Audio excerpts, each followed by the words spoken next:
चलिए इस वीडियो में हम बात करते हैं कि किस किस सिचुएशन में अगर हमें कोई एक्सप्रेशन दिया हुआ है तो वो एक परफेक्ट स्क्वायर होगा, उस चीज के बारे में हम बात करते हैं। जैसे कि यहाँ पे अगर मैं एक एग्जांपल लूं, मान लीजिए मेरे पास है कुछ x square plus 6x plus 9 और मुझे इसे फैक्टराइज करना है। तो जो हम जो करते आए हैं जनरली फैक्टराइजेशन, उसमें हम क्या करते थे, हम यहाँ पे दो नंबर सोचेंगे, मान लीजिए ए और बी, जिनका प्रोडक्ट इस 9 के बराबर है और जिसका सम इस 6 के बराबर हो जाएगा। तो 9 के फैक्टर्स क्या क्या हो सकते हैं, या तो मैं 1 टाइम्स 9 ले लूँ तो मुझे 9 मिल जाएगा, या तो मैं 3 टाइम्स 3 ले लूँ तो मुझे 9 मिल जाएगा।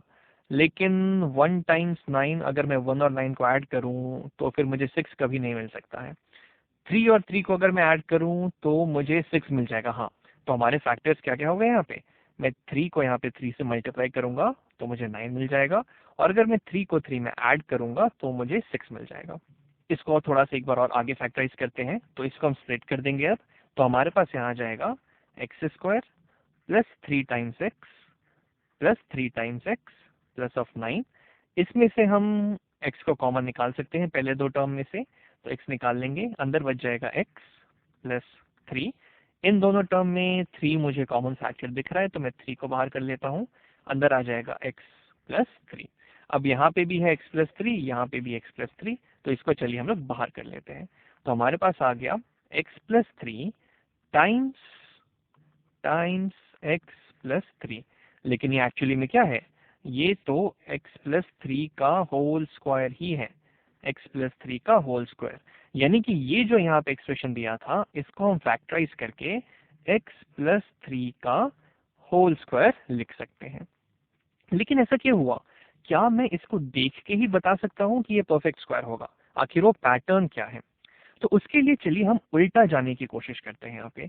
जैसे कि अगर मैं एक जनरल कोई भी यहाँ पे एक बाइनोमियल ले लेता हूँ, जैसे कि मान लीजिए मैंने ले लिया कुछ a और उसमें मैं ऐड कर देता हूँ b और इसका होल स्क्वायर कर दिया, यानी कि मुझे इसको खुद से मल्टीप्लाई करना है, a plus B times a plus B.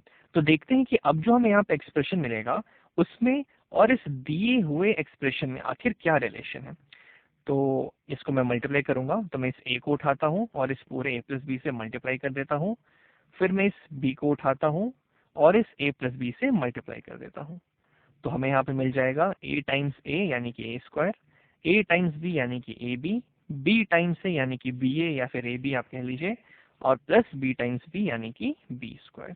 अब बीच वाले ये दोनों लाइक टर्म्स है, तो हमें यहाँ पे मिल जाएगा a square plus 2 times ab plus B square, इनको मैंने आपस में ऐड कर दिया। तो ये है हमारा a प्लस बी के होल स्क्वायर की वैल्यू। अब अगर मैं आपके बोलूं कि इस एक्सप्रेशन में जो कि लेफ्ट हैंड साइड में लिखा हुआ है और जो राइट हैंड साइड में हमें मिला, इन दोनों में चलिए हम पैटर्न देखते हैं कि आखिर ऐसा कब हुआ। इसका जो पहला टर्म है ये जो यहाँ पे इसका पहला टर्म मुझे दिख रहा है, ये मैं कह सकता हूँ कि इसके पहले टर्म का स्क्वायर है, यानी कि ये a का स्क्वायर दिया हुआ है। इसका जो दूसरा टर्म है b, वो यहाँ पे है, ये जो है ये b का होल स्क्वायर है, और ये जो बीच वाला टर्म है यहाँ पे 2 टाइम्स a टाइम्स b, वो है मेरा 2 टाइम्स इस a और इस b का प्रोडक्ट। यानी अगर मैं यहाँ पे देख के ये कह सकूं कि अगर दिया हुआ एक्सप्रेशन इस फॉर्मेट में है, इस फॉर्म का है, तो इसका जो फैक्टराइज्ड फॉर्म होगा वो एक परफेक्ट स्क्वायर हो जाएगा, जिसकी वैल्यू a प्लस बी का होल स्क्वायर हो जाएगी। अब अगर मैं सेम चीज यहाँ पे रिलेट करना चाहूँ तो क्या मुझे क्या मिलेगा, चलिए उसको हम एक बार देखते हैं। तो इसके लिए मैं यहाँ पे थोड़ी जगह बना लूँ, ठीक है। अब सेम फॉर्मेट में यहाँ पे देखते हैं। पहला है यहाँ पे x, तो ये मेरा a का काम करेगा, ये हो जाएगा मेरा x का होल स्क्वायर, ये हो गया मेरा x का होल स्क्वायर। इस 9 पे आए तो 9 है मेरा 3 का होल स्क्वायर। लेकिन आप बोलेंगे 3 का ही होल स्क्वायर क्यों, मैं तो 9 को यहाँ पे -3 का भी तो होल स्क्वायर ले सकता हूँ, और उस तरीके से देखा जाए तो यहाँ पे x का होल स्क्वायर है, लेकिन मैं इसकी जगह अगर -x का भी होल स्क्वायर ले लूँ तो भी तो मुझे x स्क्वायर ही मिलेगा। तो हाँ, आपकी बात सही है। चलिए फिलहाल के लिए हम ये चारों केस यहाँ पे लिख लेते हैं। अब आते हैं इस बीच वाले टर्म में 2 टाइम्स a टाइम्स b। लेकिन ध्यान देने वाली बात ये है कि ये पॉजिटिव है, यहाँ पे ये जो बीच वाला टर्म है ये पॉजिटिव है। और वो किस फॉर्मेट में होना चाहिए? अगर उसको एक परफेक्ट स्क्वायर होना है तो उसको 2 टाइम्स a टाइम्स b का फॉर्म होना चाहिए। अब ये पॉजिटिव तभी हो सकता है जब दोनों जो a और b हैं या तो दोनों पॉजिटिव हो या तो दोनों नेगेटिव हो। अब चूंकि a यहाँ पे x है या फिर नेगेटिव x और b यहाँ पे 3 हो सकता है या नेगेटिव 3, तो हम इनमें से या तो एक नेगेटिव x और नेगेटिव 3 चुन सकते हैं या तो x और 3 चुन सकते हैं, तभी जाके ये मेरा पॉजिटिव होगा। क्यों? क्योंकि अगर मैं ले लूं 2 टाइम्स a की जगह मैंने रखा x और b की जगह मैंने रख दिया 3, तो मुझे मिल गया पॉजिटिव 6x, जो कि यहाँ पे है, बिल्कुल सही बात। अगर मैंने रख दिया 2 की जगह नेगेटिव x और b की जगह नेगेटिव 3, तब भी ये मेरा पॉजिटिव 6 आएगा।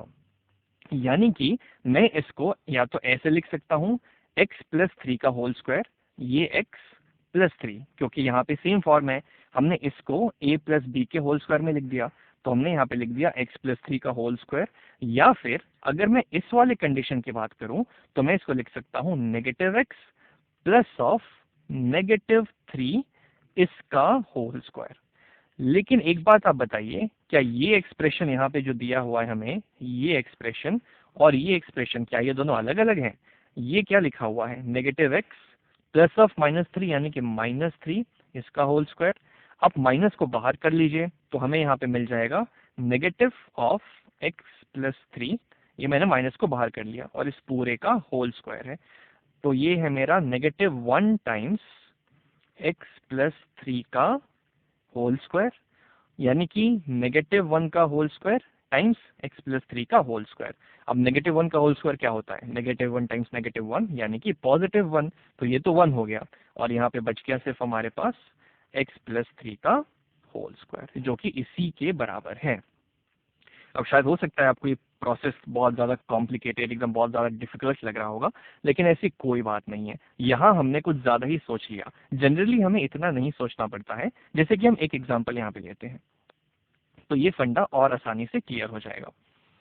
जैसे कि मान लीजिए मेरे पास कुछ ऐसा है expression a square plus 14a plus of 49, ये एक्सप्रेशन है। अब मैं चाह रहा हूं कि इस दिए हुए एक्सप्रेशन को, हमारा ये जो यहाँ पे एक्सप्रेशन आया है a प्लस बी का whole square is equal to a square plus 2ab plus B square, इसके इस एक्सप्रेशन से रिलेट करना। तो पहला तो यहाँ पे a खुद ही है, a खुद ही है, ठीक है। हम जनरली यहाँ पे नेगेटिव ए भी मान सकते हैं, लेकिन उतना हमें कभी सोचने की जरूरत नहीं पड़ती, क्योंकि हमने देखा कि आप नेगेटिव भी ले लेंगे तो हमारा रिजल्ट अल्टीमेटली पॉजिटिव ही आ रहा है, इसलिए हम उतना ज्यादा सोचते नहीं है। अब मैं इस दूसरे टर्म की बात करूं 49 की, तो ये है 7 का होल स्क्वायर।